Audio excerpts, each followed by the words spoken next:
ওই ধর্মের যখন কোন মানুষ মারা যায় তাদেরকে নিয়ে যাওয়া হয় কি করার জন্য? পড়ার জন্য। কি এক নির্মম পরিহাস যে বাপ মা সন্তানকে কোলে কাকে মানুষ করলো, নিজে না খেয়ে আরে মাথার ঘাম পায়ে ফেলে রক্ত পানি করে পয়সা খরচ করে এই কঠিন শীতের প্রকোপকে উপেক্ষা করে নিজ শান্তিতে থেকে সন্তানকে শান্তি দিল। মা বুকের দুধ চুষায় চুষায় নিজে রক্ত শূন্য হলো, সন্তানের পুষ্টির চাহিদা পূরণ করলো। ওই সন্তান সর্বপ্রথম মায়ের মুখে আগুন দিতে হবে। এটা ওই ধর্মে আছে না নাই? জোরে কোন আছে না নাই? পুড়ে সারখার করে ভস্ম করে নদীতে ভাসায় দেয়, কারবার আছে না নাই? উনি বললেন হুজুর শোনেন, আমি একদিন দেখলাম একটা গরিব মানুষের যুবতী মেয়ে মারা গেল। কি যুবতী মেয়ে মারা গেল, ষোড়শী মেয়ে মারা গেল। যেহেতু গরিব মানুষ ছিল, তেমন তেল সংগ্রহ করতে পারে না, সামান্য একটু 2-1 কেজি তেল সংগ্রহ করছে। এই মেয়েটাকে নিয়ে গিয়া যখন ওর মুখে আগুন দিল, সঙ্গে সঙ্গে কাপড়টা পুড়ে সান্নত করে কাপড়টা পুড়ে মেয়েটা ওখানে উলঙ্গ হয়ে পড়ে থাকলো। অনেক মানুষ তার যৌনাঙ্গ পর্যন্ত দেখে হাসাহাসি করতে থাকলো। আর আমি অপর পক্ষে দেখলাম বড়লোক মানুষ মারা গিয়েছে, তার জন্য এতগুলো তেল সংগ্রহ লাকড়ি সংগ্রহ হয়েছে, তাকে পুড়ে ভস্ম করে নদীতে দিয়ে দেওয়া হলো। আমি সেই দিন বুঝেছি ধনী গরিবের কোন সাম্যতা এই ধর্মের মধ্যে নাই। বিশাল ব্যবধান আছে। যে ধর্মের ভিতরে সমতা নাই, ইনসাফ নাই, আদালত নাই, আছে শুধু বৈষম্য, জুলুমতন্ত্র, এ ধর্ম মানুষের কোন উপকার করতে পারে না। আমি ঝাঁটা মেরে বিদায় করে ইসলাম গ্রহণ করেছি। লিল্লাহি তাকবীর। মুসলমান, আজকের দিনটা ছিল বড়দিন। 25শে ডিসেম্বর, কথা কয় না? এই দিনটা কাদের বড়দিন? খ্রিস্টানদের। জোরে কোন কাদের? ওই খ্রিস্টানরা হলো নাসারা। ওরা কারা? নাসারা। ওই নাসারাদের বিরূপ রূপ ধারণ করেছে আজকের বর্তমান খ্রিস্টানরা। ওই আমেরিকাতে, ব্রিটেনে, ইউরোপ কান্ট্রিগুলোতে তারা বসবাস করে। তারা বলতে চায় এই দিনে যীশু খ্রিস্টের জন্ম হয়েছিল। যীশু খ্রিস্টকে আমরা মানি, ঈসা আলাইহিস সালামকে আমরা মানি। আমরা বলবো তোমরা 100% মিথ্যা কথা বলেছো। কারণ ঈসা আলাইহিস সালাম আমাদের ধর্মকে সমর্থন করে বিদায় হয়ে গেছেন। মারহাবা কর। আজকে যারা ইহুদি আছে, খ্রিস্টান আছে, তাদের দায়িত্ব হবে যদি তারা ঈসা আলাইহিস সালাম হযরতে মুসা আলাইহিস সালামকে মেনে থাকে, আমার বিশ্বনবীকে মেনে নিয়া ইসলাম ধর্মকে গ্রহণ করা। জোরে কোন ঠিক কিনা? আমাদের যে সনাতন ধর্মাবলম্বী যে ভাইরা আছেন, তারা অনেক সময় বলে থাকেন ওনাদেরটা আমাদের চাইতে ভালো। একটা কথাই শুধু আপনাদের বুঝাই, মুসলমান ভাইরা, বাংলাদেশের একজন হিন্দু, তাদের নেতা, ওদেরকে ব্রাহ্মণ বলা হয়। যেরকম ঠিক কিনা? এই ব্রাহ্মণ নাম ছিল তার আপনার দয়াল চাঁদ। এই গ্রামের নাম চাঁদপাল। এখানে কি হিন্দু আছে? আচ্ছা, চাঁদপাল কেন হলো জানি না। ওনার নাম হলো দয়াল চাঁদ। কি নাম? এটা আগে ছিল তার নাম। হিন্দু ধর্ম গ্রহণ করার আগে, মুসলমান ধর্ম গ্রহণ করার আগে উনি মুসলমান হন। এক সময় বিভিন্ন জায়গায় আমাদের মাঝখানে এসে ওয়াজ নসিহত করতেন। এই এলাকায় আসছে কিনা জানি, রংপুর পীরগঞ্জ তার বাড়ি। এই লোকটাকে আমি জিজ্ঞেস করলাম, হুজুর আপনি তো ওনাদের নেতা ছিলেন, কেন আপনি মুসলমান হলেন? কারণটা কি বলবেন? কয় আমার 2টা কারণ, বেশি বলবো না, মাত্র 2টা বলবো। আমি বললাম প্রথম কারণ কি? বলে প্রথম কারণ হলো আমি একদিন সকালবেলা আমার দাদিকে দেখলাম, দাদি তুলসীর গাছের পানি সুন্দর করে ওখান থেকে নিয়ে পান করতেছে। তুলসীর পাতা, সকালের পানি। জিজ্ঞেস করলাম, দাদি তুলসীর পানি পান করলেন কেন? দাদি বললেন, ভাইয়া এর ভিতরে অনেক পবিত্রতা আছে, বরকত আছে, আমি সেটা নিলাম। বেশ ভালো কথা। একদিন দেখলাম রাতের বেলায় ওই ফজরের আগে আগে একটা কুকুর পা আলোক করে দোস্তের মতো খাম সারলো। কি করলো? সকালবেলা দেখলাম আমার দাদি গিয়া ওখানে এরকম করে বাটি ধরছে। আমি দাদিকে বললাম, দাদি এটা নেওয়া যাবে না, এখানে কিন্তু ডিওজি সাহেব কাম সারছে। কি সাহেব? ডিওজি সাহেব কাম সারছে, দাদি এটা নেওয়া যাবে না। দাদি কয় ডিওজি শাহরুখ অথবা জানোয়ার শাহরুখ, ওই বকরি শাহরুখ, গরু শাহরুখ, যেই শাহরুখ না কেন, মানুষ যদি ওখানে প্রসব করে ওইটাও পবিত্র হবে। আমি দেখলাম দাদি ডিওজি সাহেবের প্রসাব নিয়ে এসে পান করলো। আমি সেই দিন দেখেছি এই ধর্মের ভিতরে কোনো পবিত্রতা নাই, আছে শুধু অপবিত্রতা, আছে শুধু মূর্খতা। জোরে কথা বলতে হবে, ঠিক কিনা? আমি বললাম ভাইজান হুজুর বলেন তো 2 নম্বর কারণ কি? উনি বললেন 2 নম্বর কারণ হলো, কিন্তু তারা সেটা মানে না। এমন কি ওরা আল্লাহকেই বিশ্বাস করে না। বর্তমান যে ইহুদি খ্রিস্টানরা আছে ওরা কাক মানে না, আল্লাহকেই মানে না। যারা আল্লাহকে টাইম দেয় না, এরা আল্লাহর সাথে পাল্লা দেয়, এদের থাকবে না কাল্লা। বলেন আমাদের রবের নাম কি? তার সাথে দিও না পাল্লা, থাকবে না কারো কাল্লা। জোরে করেন না সুবহানাল্লাহ। একটু বলেন আমাদের রবের নাম কি? তার সাথে দিও না পাল্লা, থাকবে না কারো কাল্লা। জোরে বলেন সুবহানাল্লাহ। আবার বলেন আমাদের রবের নাম কি? তার সাথে দিও না পাল্লা, থাকবে না কারো কাল্লা। কে কে পাল্লা দেবেন হাত তোলেন। এই চাচা পাল্লা দিলেন, কি সাহস! কি কষ্ট পেলেন আমার কথায়? প্রিয় ভাইরা, আল্লাহর সাথে পাল্লা দেওয়া যাবে? ফেরাউন দিয়েছিল, কাল্লা আছে না গেছে? নমরুদ দিয়েছিল, আছে না গেছে? আবু জেহেল দিয়েছিল, আছে না গেছে? এবং আবু জেহেলের নাতিপুতি এখনো যারা দিচ্ছে, কসম আল্লাহর একদিন তাদের কাল্লা থাকবে না। ঠিক না রে ঠিক? যারা বলতেছে আলেম ওলামার হাত ভেঙে গুঁড়ো করে দিব, একদিন এমন আসবে তাদের কারোর সাথে হাত থাকবে না, পা থাকবে না, গুঁড়ো গুঁড়ো হয়ে জাহান্নামে চলে যেতে হবে। ঠিক না ঠিক? কোন সন্দেহ নাই। ঈসা আলাইহিস সালাম আমাদের ধর্ম সম্পর্কে কি বলছেন? কোরআন কারীমের 28 নম্বর পারা 61 নম্বর সূরা, সূরার নাম সূরাতুস সাফ, আয়াত নম্বর 6। কয় নম্বর? আমি এখন তেলাওয়াত দেব, তেলাওয়াত হওয়ার সাথে সাথে জোরে আল্লাহু আকবার দিতে হবে। পারবে? কি কোনো অসুবিধা হচ্ছে? যখন মনে করবেন যে আর শুনতে ভালো লাগতেছে না, হাত তুলবেন আল্লাহুম্মা আমিন। কারণ মাহমুদ ভাই আমাকে বলে নাই যে ভাই আপনাকে 2 ঘন্টা করতে হবে, এরকম চুক্তি নিয়ে আসিলেন। আল্লাহ রাসূল এমন একজন বক্তা ছিলেন, তিনি শ্রোতাদের মন মাইন্ড যাচাই করে করে ওয়াজ করতেন। কোরআনের কথা হাবিজাবি কথা নয়, এটা মহামূল্যবান গ্রন্থের মহামূল্যবান কথা। উলুবনে মুক্ত ছড়ানো যাবে না। আমরা মাঝে মাঝে করি যে ওরা জিন্দা না মুর্দা। দেখি যে আপনারা সিরাজগঞ্জের লোক তো সিরিয়াসগঞ্জ। মারহাবা কও। ঈসা আলাইহিস সালাম কি বললেন? এখন তেলাওয়াত দিচ্ছি কোরআন থেকে সূরাতুস সাফ 6 নম্বর আয়াত এবং এটি 28 নম্বর পারা 61 নম্বর সূরা। জোরে কোন মারহাবা। وَإِذْ قَالَ عِيسَى ابْنُ مَرْيَمَ يَا بَنِي إِسْرَائِيلَ إِنِّي رَسُولُ اللَّهِ إِلَيْكُمْ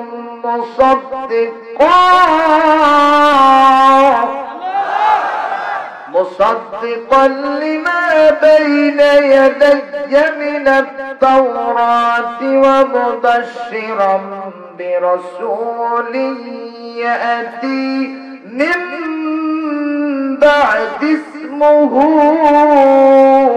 أحمد فلما جاءهم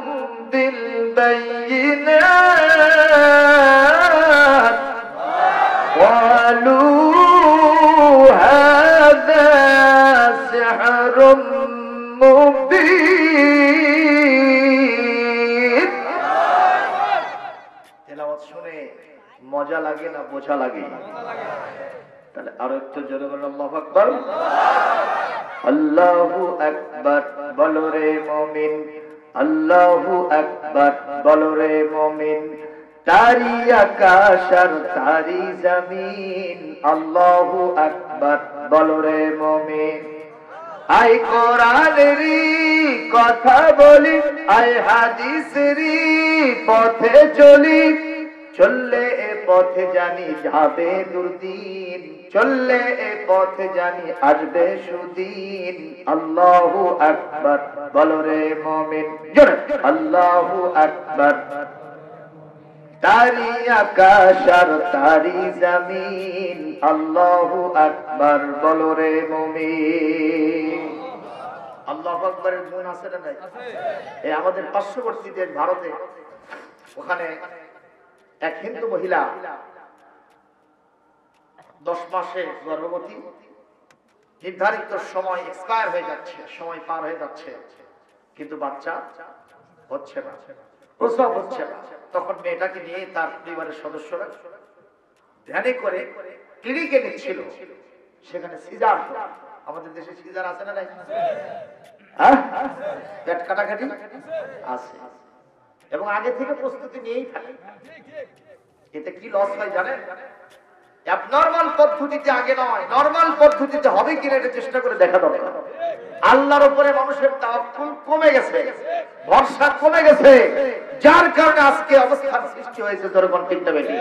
ওই মা নামাজি দিনদার পরহেজগার হওয়া সত্ত্বেও তার সন্তান আবু জেহেলের নাতি হয়ে গেছে। আলেমদের বিরুদ্ধে মিছিল করে, আলেমদের হাত ভাঙতে চায়, ঘাড় মটকায় দিতে চায়, আলেমদেরকে দিয়া ময়দানে লড়াই করার জন্য তাদেরকে আহ্বান করে। জনগণ ঠিক না বেশি? কেন এরকম সন্তান হয়? কারণ আছে। এই মা যখন তার পেটের সন্তানটা 4 মাসের পরে কি সন্তান হলো দেখার জন্য ওখানে আল্ট্রাসাউন্ড করতে যায়, কথা কয় না? যখন আল্ট্রাসাউন্ড করতে যায় তখন স্ক্রিনে ধরা পড়ে মেয়েটার লজ্জাস্থান পর্যন্ত ওখানে যারা বসে থাকে তারা দেখতে পায়। কথা বলেন ঠিক না ঠিক? এই যে বিষয়গুলি যেগুলো ছিল গোপনীয় আজকে সেগুলো প্রকাশমান হয়ে যাচ্ছে। আপনারা বলেন আজ থেকে 30 বছর আগে মায়েরা কি সন্তান প্রসব করে নাই? কথা কম। আমার মায়ের 1 নয় 2 নয় 12টা সন্তান, আল্লাহর রহমতে কাউকে সিজার করে জন্ম দেওয়া লাগে নাই। আমাদের মুখ কি হামনা টামনা হয়েছে? কোথাও কোনো সমস্যা আল্লাহর রহমতে নাই। মুসলমান কষ্ট পাচ্ছেন? এই জন্য এই মেয়েটাকে নিয়ে হাসপাতালে যায়, ক্লিনিকে যায়। তখন ভারতের আহমেদাবাদে ওখানে মুসলমান আর হিন্দুদের ভিতরে একটা দাঙ্গা চলতেছিল। মুসলমানদেরকে অনেকে পুড়িয়ে মেরে শেষ করে দিল। এখন এই কারবার পার্শ্ববর্তী দেশে আছে না নাই? আমরা কোরআন হাতে রেখে বলতে পারি সীমান্ত এলাকায় আমাদের কত মুসলমানদের পাখির মতো গুলি করে ওরা শেষ করে দিচ্ছে। ঠিক না বেঠিক? যারা আমার মুসলমানদেরকে একটা পাপ প্রসার হতে দেয় না, মুসলমানদের হাতে যদি গরুর গোশত থাকে সেটা তারা সহ্য করতে পারে না। গরুর গোশত খেয়েছে কিনা মুখের ভিতরে নাক লাগায় দিয়ে শুকে শুকে তাকে ধরে নির্যাতন করে জমিন থেকে বিদায় করে দেয়। ওরা আর যাই হোক বাংলাদেশের বন্ধু হতে পারে না। কথা কম। মুসলমান খুব নজর করে কথা শোনেন। ওখানে যখন মুসলমানেরা জিহাদের জন্য মিছিল করতেছিল, লিল্লাহি তাকবীর, আল্লাহু আকবার, একজন স্লোগান দিচ্ছে আর পিছনে সবাই নারায়ে তাকবীর আল্লাহু আকবার বলতেছে। ওই মেয়েটাকে তখন ভ্যানের উপর করে নিয়ে যাচ্ছিল ক্লিনিকে বাচ্চা প্রসব করার জন্য, সিজার করার জন্য। একজন বলেছে নারায়ে তাকবীর, সব বলেছে আল্লাহু আকবার। এই আওয়াজটা মেয়ের কানে ঢুকেছে, মগজ দোলাই করেছে, কলিজার মধ্যে ঢোকার সাথে সাথে জালজালা পয়দা হয়ে গেছে। ওই আমার কাছে পত্রিকা সাক্ষী, সঙ্গে সঙ্গে এমন কম্পন সৃষ্টি হয়েছে ভ্যানের ভিতরে বাচ্চা প্রসব হয়ে গেছে। মারহাবা দেন। মুসলমান এই মেয়েটা তখন সম্পূর্ণ সুস্থ, তার পেটের বাচ্চাটাও সম্পূর্ণ সুস্থ। আর লাগলো না ক্লিনিকে, হাসপাতালে। মেয়েটা বলল বাড়িতে আগে যাব না। কোন আওয়াজটা আমার কানে ঢুকলো, যে আওয়াজ আমার সন্তান অনায়াসে প্রসবের ব্যবস্থা করে দিল, আপনার হাজার হাজার রুপি খরচ হওয়া থেকে আমি বেঁচে গেলাম। এই আওয়াজটা এতই মধুর আমার কানে লেগেছে, কলিজায় এত ঠান্ডা লেগেছে, এই আওয়াজের মূল উদ্ধার না করে আমি বাড়িতে ফিরবো না। পার্শ্ববর্তী মসজিদের ইমামকে জিজ্ঞাসা করা হলো এটা কিসের আওয়াজ? বলে এটা দুনিয়ার কোন বাপ দাদার আওয়াজ না, কোন নেতা নেত্রীর স্লোগান নয়, কোন রাজনৈতিক দলের স্লোগান নয়, এটা মহান আল্লাহর মহানত্ব, বরত্ব, শ্রেষ্ঠত্বের ঘোষণা। এর নাম আল্লাহু আকবার। মেয়েটা বলল যদি তাই হয়ে থাকে এত সুন্দর ধর্ম, এত সুন্দর আওয়াজ আমি পরিত্যাগ করব না, এখনই মুসলমান হয়ে তারপরে বাড়িতে ফিরে যাব। পত্রিকা রিপোর্ট করেছে পুরো পরিবার নিয়ে মেয়েটা মুসলমান হয়ে বাড়িতে ফিরে গেছে। তাহলে আমাদের স্লোগান আল্লাহু আকবারের মর্যাদা আছে না নাই? জীবনের শুরুতে আল্লাহু আকবার, মাঝে আল্লাহু আকবার, জীবনের শেষেও আল্লাহু আকবার। অনেকে বলে এই স্লোগান আমরা সহ্য করব না, এই স্লোগান বন্ধ করে দিব।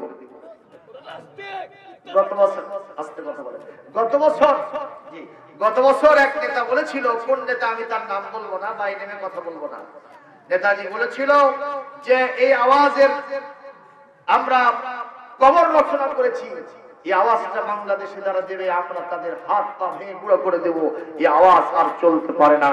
আমরা বলবো আল্লাহর কোরআনের আওয়াজ যারা বন্ধ করতে চায়, মহান আল্লাহর বরত্ব, মহানত্ব, শ্রেষ্ঠত্বের ধ্বনি যারা বন্ধ করতে চায়, তারা বোকার স্বর্গে বাস করে, অবশ্যই তাদের গোষ্ঠী সত্তা শেষ হয়ে যাবে। আল্লাহু আকবারের ধ্বনি ছিল, আছে, কিয়ামত পর্যন্ত আকাশে বাতাসে তুলতে থাকবে, তুলতে থাকবে, তুলতে থাকবে। ঠিক না ঠিক?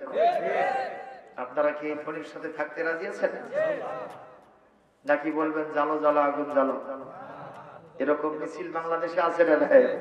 মুসলমানের সন্তান বিসমিল্লাহ নাই, আউযুবিল্লাহ নাই, আল্লাহু আকবার নাই, মিছিলের শুরুতে বলে জালো জালো আগুন জালো। আরে ওইটা যে ইসলামের পক্ষে না বিপক্ষে, এখানেই তো প্রমাণ পাওয়া যায়। কষ্ট পাইলেন না ভাইরা আমার? ঈসা আলাইহিস সালাম কি বললেন? ওয়াইয ক্বালা ঈসা ইবনু মারইয়াম, মরিয়মের বেটা ঈসা একদিন বললেন, ইয়া বনি ইসরাঈল, হে বনি ইসরাঈল, যারা তোমরা আমার উম্মত হয়েছো, ইন্নী রাসূলুল্লাহি ইলাইকুম মুসাদ্দিকাল লিমা বাইনা ইয়াদাই, আমি আমার পূর্ববর্তী কিতাব তাওরাতের সত্যায়ন করার জন্য রাসূল হইছি। মারহাবা কোন? তার মানে মুসা আলাইহিস সালাম একজন সত্য নবী ছিলেন, আমি সেইটা প্রমাণ করার জন্য আসছি। দুই নম্বর আমার দায়িত্ব, ওয়া মুবাশশিরাম বিরাসূলিন ইয়াতি মিন বা'দি ইসমুহু আহমদ, আমার পরে অচিরেই একজন রাসূল আসবেন যার নাম হবে আহমদ, আমি তার শুভ সংবাদ দেওয়ার জন্য পৃথিবীতে এসেছি। সুবহানাল্লাহ জোরে বলতে পারলেন না? সুবহানাল্লাহ জোরে বলতে পারলেন না? তাহলে বলা যায় ইহুদি ধর্ম চলবে না, খ্রিস্ট ধর্ম চলবে না, হিন্দু ধর্ম চলবে না, একটাই মাত্র ধর্ম, সেই ধর্মের নাম হলো ইসলাম। আপনারা বলতে পারেন মুসলমান কি কখনো ধর্ম নিরপেক্ষ হতে পারে? কারণ আমাদের যিনি রব তার নাম কি? তার কাছে একটা ধর্ম আছে না নাই? পছন্দনীয় ধর্ম আছে না নাই? আল্লাহ নিজেও ধর্ম নিরপেক্ষ নয়, আমার রাসূল নিজেও ধর্ম নিরপেক্ষ নয়, সেকুলারিজমের পক্ষ নয়। আমার রাসূল ধর্ম নিরপেক্ষ ছিলেন না, ধর্মের পক্ষে ছিলেন। আর তামাম বিশ্ব আসমান জমিনের যিনি স্রষ্টা আমার আল্লাহ ধর্মের পক্ষ ছিলেন। জবাব দেন সেই ধর্মের নাম কি? আপনারা কেন বলবেন? কোরআনকে জিজ্ঞেস করবো আল্লাহর কাছে কোন ধর্ম পছন্দ একটু বলো না, কোরআন বলতে পারবে না? কোরআনে কারিমের 3 নম্বর সূরা, 3 নম্বর পারা সূরা আলে ইমরান আয়াত নম্বর 19, কত আল্লাহ বলেন ইন্নাদ দীনা ইনদাল্লাহিল ইসলাম, আমি আল্লাহর কাছে পছন্দনীয় গ্রহণযোগ্য ধর্মের নাম হলো সুবহানাল্লাহ। কোন মুসলমান যদি মাথায় টুপি দেয়, কষ্ট হচ্ছে কথাগুলো ভালো লাগতেছে? কোন মুসলমান যদি মাথায় টুপি দেয়, মুখে দাড়ি রাখে, নামাজও ঠিক মতো পড়ে, 5 ওয়াক্ত নামাজ মিস দেয় না, এখানে কয়রা পড়ছে, এখানেও কয়রা পড়ছে, এরকম মুসলিম আছে না নাই? তারপরেও সে স্লোগান দেয় ধর্ম নিরপেক্ষতা চলবে, ধর্মের পক্ষে নাই, আমরা ধর্ম নিরপেক্ষ, তাহলে সে আল্লাহর দলে থাকতে পারবে না। আল্লাহ পাক নিজে বলছেন এই সূরা আলে ইমরান আয়াত নম্বর 83 এবং 85, 83 নম্বর আয়াতের ভিতরে আল্লাহ পাক বলেন আফাগায়রা দীনিল্লাহি ইয়াবগুন ওয়া লাহু আসলামা মান ফিস সামাওয়াতি ওয়াল আরদি তাওআন ওয়া কারহান ওয়া ইলাইহি ইউরজাউন। এরপর আল্লাহ পাক 85 নম্বর আয়াতের ভিতরে বলেন ওয়া মাইয়াবতাগি গায়রাল ইসলামি দীনান ফালান ইউকবালা মিনহু ওয়া হুয়া ফিল আখিরাতি মিনাল খাসিরিন। আরো জোরে বলতে হবে আল্লাহু আকবার। আল্লাহ বলেন ইসলাম বাদ দিয়া মুসলিম সেজে দাড়ি টুপি লাগায়া মুসলমানদের জার্সি পরে শুধুমাত্র মুসলমানের মহড়া দিচ্ছে, কিন্তু ইসলামকে জীবন ব্যবস্থা মানে না, এরকম মুসলিম আছে না নাই? ওর ব্যবসাতে ইসলাম নাই, ওর চাকরিতে ইসলাম নাই, ওর কৃষিকাজে ইসলাম নাই, পরিবারে ইসলাম নাই, ওর বঙ্গভবনে, রাষ্ট্রীয় ভবনে, সংসদ ভবনে, গণভবনে, ওর আদালতে, ওর কোন জায়গায়, অফিসে আদালতে কোন জায়গায় ইসলাম নাই। জেনার বিচার করার জন্য ইসলাম নাই, ধর্ষণের বিচার করার জন্য ইসলাম নাই, সুদের বিচার করার জন্য ইসলাম নাই, অপবাদের বিচার করার জন্য ইসলাম নাই, চুরি ডাকাতির বিচার করার জন্য ইসলাম নাই। ওই কোন মানুষকে যদি কেউ হত্যা করে তার বিচারটা ইসলাম থেকে কিসাসের বিধান নেয় না। আল্লাহ পাক বলেন ফালা ইউকবালা মিনহু, এই ব্যক্তির থেকে এরকম একটা ধরনের ধর্ম নিরপেক্ষ নীতি গ্রহণ করা হবে না, আদর্শ গ্রহণ করা হবে না, দুনিয়াতে আমি গ্রহণ করব না। ওহুয়া ফিল আখিরাতি মিনাল খাসিরিন। ওই হামান, সাদ্দাত, আবু জাহেল, নমরুদ, ফিরাউন এবং তাদের সাথীরা যেখানে চলে গেছে কঠিন জাহান্নাম, এই লোকদেরকে যতই মুসলমানের মহড়া দিক, কাল কিয়ামতে তাদেরকে জাহান্নামে যেতে হবে। জোরে আওয়াজ দিয়ে বলবেন ঘোষণাকার। আরো জোরে বলেন আল্লাহ। আমি আপনাদেরকে একটু বুঝাই দেই, কোরআনে কারীমে সূরাতুল বাকারা 85 নম্বর আয়াত আল্লাহ পাক বলেন আফাতুমিনুনা বিবাদিল কিতাব ওয়া তাকফুরুনা বিবাদ ফামা জাযাউ মান ইয়াফআলু যালিকা মিনকুম ইল্লা খিzyun ফিল হায়াতিদ দুনিয়া ওয়া ইয়াউমাল কিয়ামাতি ইউরাদ্দুনা ইলা আশাদ্দিল আযাব। আল্লাহ বলছেন আফাতুমিনুনা বিবাদিল কিতাব, এই কিতাবের কিছু মানবা আর কিছু ছেড়ে দিবা, কিছু অংশের উপর ঈমান আনবা আর কিছু অংশকে পরিত্যাগ করবা। যদি এটাই তোমাদের নীতি হয়, আল্লাহ বলেন দুনিয়ার জীবনে আমি তোমাদেরকে অপমানিত করব। ঘোষণাকার আল্লাহ। আমরা কি হচ্ছে না অপমানিত? পৃথিবীতে মুসলিম সব জায়গায় অপমানিত হয় কিনা ভাই? আজকে আলেম ওলামার গতি, এটা কি আসলে গতি না দুর্গতি? সব জায়গায় আলেমদের দেখলে, আরে দেখলাম আলেমদের পুষ্পত্তি লিখে বানায়া সেখানে দাড়ির মধ্যে ঘুষি মারতেছে, আলেমদের দাড়ি পুরায় দিচ্ছে, জুব্বা পুরায় দিচ্ছে, টুপি পুরায় দিচ্ছে, আছে না নাই রে? কোন আমার এটা তো আলেমদের দূরের কথা, আমার বিশ্বনবীর পুষ্পত্তরিকা দাহ করতেছে, আমার বিশ্বনবীর কার্টুন ছাপায়া সেটা পৃথিবীতে প্রচার করতেছে নবীজিকে ব্যঙ্গ করার জন্য, অপমান করার জন্য। এই দৃশ্য আছে না? কেন হচ্ছে? মুসলমান কোরআন ছেড়ে দিয়েছে, হাদিস ছেড়ে দিয়েছে, আজকে নিয়েছে ঢাক, ঢোলক, তবলা, দুগি, নিয়েছে সারেগামা, পাধানিসা, বাবা খালু, মামা নানা, নিয়েছে নাটকের মঞ্চ, নিয়েছে সঙ্গীতানুষ্ঠান, কনসার্ট, নিয়েছে যাত্রার প্যান্ডেল, নিয়েছে মদ, জুয়া, ভাজা, ভাঙতারি, বাবা, চাচা, জোরে বলেন কথা ঠিক না বেশি? এগুলো কি আল্লাহর দেওয়া না শয়তানের দেওয়া? যার কারণে আজকে মুসলমানদের অবস্থা গতিক না বেগতিক? মুসলমান সম্মানিত না অপমানিত? প্রিয় ভাইরা, আমরা কি অপমানিত হতেই থাকবো? আমাদেরকে কি শান্তির পথে আসতে হবে না? আমাদেরকে কি সম্মান অর্জন করতে হবে না? তাহলে কি করতে হবে? কোরআন মানতে হবে।